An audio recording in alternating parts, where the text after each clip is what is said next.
ਮੀਰ ਤਨਹਾ ਯੂਸਫੀ ਪੰਜਾਬੀ ਜ਼ੁਬਾਨ ਦੇ ਮੰਨੇ ਪਰਮੰਨੇ ਨਾਵਲਕਾਰ ਤੇ ਕਹਾਣੀਕਾਰ ਨੇ। ਉਹਨਾਂ ਦੀ ਕਹਾਣੀ ਬਦਮਾਸ਼, ਉਹਨਾਂ ਦੇ ਕਹਾਣੀ ਪਰਾਗੇ ਤੇ ਫੇਰ ਦੇ ਵਿੱਚੋਂ ਲਈ ਜਾ ਰਹੀ ਹੈ, ਜਿਹੜੀ ਤੁਹਾਡੇ ਨਾਲ ਸਾਂਝੀ ਕੀਤੀ ਜਾਏਗੀ। ਬਦਮਾਸ਼। ਪਹਿਲੇ ਪਹਿਲ ਮੈਂ ਅੱਬਾ ਜੀ ਨੂੰ ਨਿਰਾਪੁਰਾ ਅੱਬਾ ਆਖਦਾ ਹੁੰਦਾ ਸਾਂ। ਉਹ ਮੇਰੇ ਬਹਿਸ਼ਤੀ ਦਾਦਾ ਜੀ ਨੂੰ ਕਦੀ ਅੱਬਾ ਤੇ ਕਦੀ ਕਦੀ ਓਏ ਅੱਬਾ ਆਖਦੇ ਹੁੰਦੇ ਸਨ। ਜਦੋਂ ਮੈਂ ਸਕੂਲੋਂ ਅੱਗੇ ਕਾਲਜ ਤੇ ਉੱਥੋਂ ਯੂਨੀਵਰਸਿਟੀ ਗਿਆ ਤਾਂ ਅੱਬੇ ਨੂੰ ਅੱਬਾ ਜੀ ਆਖਣ ਲੱਗ ਪਿਆ। ਦਾਦਾ ਜੀ ਗੱਤਕਾ ਖੇਡਦੇ ਹੁੰਦੇ ਸਨ, ਅੱਬਾ ਜੀ ਕੋਡੀ ਪਾਉਂਦੇ ਸਨ। ਮੈਂ ਦੋਵਾਂ ਨੂੰ ਰਲਾ ਕੇ ਹਾਕੀ ਖੇਡਣਾ ਵਾਂ। ਪਿਛਲੇ ਮਹੀਨੇ ਨਵੇਂ ਕਮਰੇ ਪਾਉਣ ਲਈ ਮਜ਼ਦੂਰ ਕੰਮ ਕਰ ਰਹੇ ਸਨ। ਸ਼ਤੀਰ ਚੁੱਕਣ ਲਈ ਬੰਦੇ ਘੱਟ ਪੈ ਗਏ। ਅੱਬਾ ਜੀ ਨੇ 5-7 ਗਾਲਾਂ ਕੱਢ ਕੇ ਮੈਨੂੰ ਅੱਗੇ ਧਿੱਕ ਦਿੱਤਾ। ਇੱਕ ਪਾਸੇ 4 ਮਜ਼ਦੂਰ, ਦੂਜੇ ਪਾਸੇ ਮੈਂ ਇਕੱਲਾ। ਸਾਡੇ ਘਰ ਘੱਟੋ ਘੱਟ 2 ਮੱਝਾਂ ਹਰ ਵੇਲੇ ਲਵੇਰੀਆਂ ਰਹਿਣੀਆਂ ਚਾਹੀਦੀਆਂ ਨੇ, ਨਹੀਂ ਤਾਂ ਅੱਬਾ ਜੀ ਮੇਰੀ ਮਾਂ ਨੂੰ ਸਾਹਮਣੇ ਬਹਾ ਕੇ ਬਹਿਸ਼ਤਾਂ ਨਾਨੀ ਨੂੰ ਡੈਸ਼ ਡੈਸ਼ ਡੈਸ਼। ਖਾਨਦਾਨ ਦੀਆਂ 15 ਕੁੜੀਆਂ ਵਿੱਚੋਂ ਗੁਲਨਾਰ ਨਾਲ ਮੇਰੀ ਮੰਗਣੀ ਸਿਰਫ ਇਸ ਗੱਲੇ ਹੋਈ ਏ ਕਿ ਇੱਕ ਤਾਂ ਉਹਨੇ BA ਕੀਤਾ ਹੋਇਆ ਤੇ ਦੂਜੇ ਉਹ ਮੱਝ ਦੀ ਧਾਰ ਕੱਢ ਲੈਂਦੀ ਏ।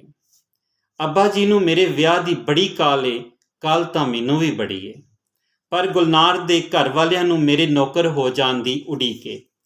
ਅੱਬਾ ਜੀ ਦੇ ਸਭ ਤੋਂ ਗੂੜੇ ਯਾਰ ਨੂੰ ਸਾਰਾ ਮਹੱਲਾ ਤੇ ਸ਼ਹਿਰ ਕਾਕਾ ਕੋਚਵਾਨ ਕਹਿੰਦਾ ਹੈ। ਮੈਂ ਉਹਨਾਂ ਨੂੰ ਚਾਚਾ ਜੀ ਆਖਣਾ ਵਾਂ। ਉਹਨਾਂ ਦੇ 4 ਟਾਂਗੇ ਚੱਲਦੇ ਨੇ। ਇੱਕ ਟਾਂਗਾ ਉਹ ਆਪ ਬੰਨ੍ਹਦੇ ਨੇ। ਪੇਸ਼ੀ ਤੋਂ ਬਾਅਦ ਸਾਰੇ ਟਾਂਗੇ ਚਾਚਾ ਜੀ ਦੇ ਘਰ ਅੱਗੇ ਆਣ ਖਲੋਂਦੇ ਨੇ ਤੇ ਫਿਰ ਸ਼ਾਮ ਨੂੰ ਕੰਮ ਉੱਤੇ ਨਿਕਲਦੇ ਨੇ। ਇੰਜ ਘੋੜੀਆਂ ਦੀ ਟਹਿਲ ਸੇਵਾ ਵੀ ਵਾਹਵਾ ਹੋ ਜਾਂਦੀ ਏ ਤੇ ਚਾਚਾ ਜੀ ਦੇ ਨੌਕਰ ਝੱਟ ਆਰਾਮ ਵੀ ਕਰ ਲੈਂਦੇ ਨੇ। ਕੱਲ ਸ਼ਾਮ ਤੋਂ ਜ਼ਰਾ ਪਹਿਲਾਂ ਮੈਂ ਹਾਕੀ ਖੇਡ ਕੇ ਵਾਪਸ ਆਇਆ ਤਾਂ ਅਜੀਬ ਤਮਾਸ਼ਾ ਵੇਖਿਆ। ਗਲੀ ਦੇ ਵਿਚਕਾਰ ਇੱਕ ਬੰਦਾ ਪਿਸਤੌਲ ਲੈ ਕੇ ਖਲੋਤਾ ਇੱਧਰ ਉੱਧਰ ਵੇਖ ਰਿਹਾ ਸੀ।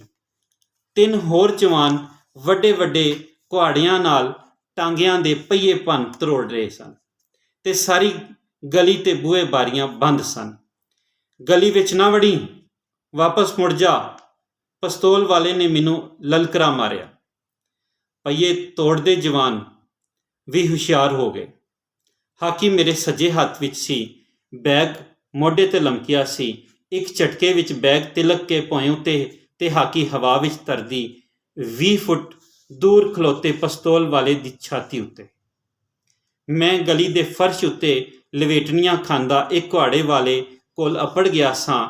ਗੋਲੀ ਚੱਲੀ, ਮੇਰਾ ਸੱਜਾ ਪੱਟ ਭੁੱਜ ਗਿਆ।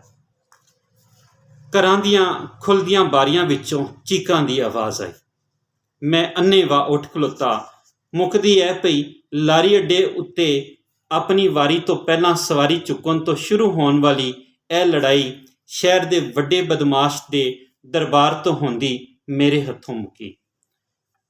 ਉਹਨਾਂ ਹਾਂ ਵਿੱਚੋਂ ਇੱਕ ਸਿੱਧਾ ਹਵਾਲਾਤ ਅੰਦਰ, 2 ਫੱਟੜ ਪੁਲਿਸ ਦੀ ਨਿਗਰਾਨੀ ਵਿੱਚ ਹਸਪਤਾਲ ਦੇ ਬਿਸਤਰਿਆਂ ਉੱਤੇ, ਚੌਥਾ ਮਫਰੂਰ ਏ।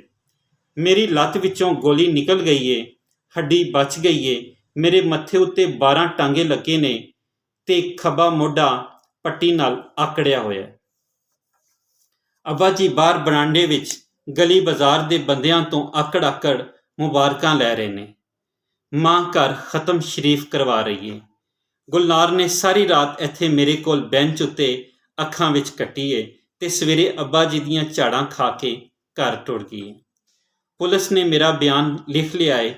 ਮੇਰੇ ਨਾਂ ਦਾ ਬੱਕਰਾ ਦੇਣ ਪਿੱਛੋਂ ਚਾਚਾ ਜੀ ਸਵੇਰ ਦੇ ਇੱਥੇ ਹੀ ਸਨ, ਹੁਣ ਆਪਣੇ ਟਾਂਗੇ ਮੁਰੰਮਤ ਕਰਵਾਉਣ ਗਏ ਹੋਏ ਨੇ।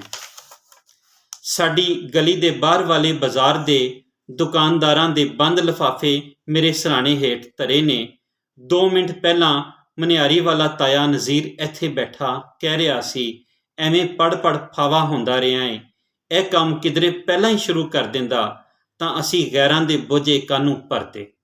ਇੱਕ ਛੋਟੀ ਜਿਹੀ ਕਹਾਣੀ ਸੀ ਬਦਮਾਸ਼, ਜਿਹੜੀ ਉਹਨਾਂ ਦੇ ਕਹਾਣੀ ਪਰਾਗੇ ਤੇ ਫੇਰ ਤੋਂ ਲਈ ਗਈ ਏ ਮੀਰ ਤਨਹਾ ਯੂਸਫੀ ਹੋਰਾਂ ਦੀ।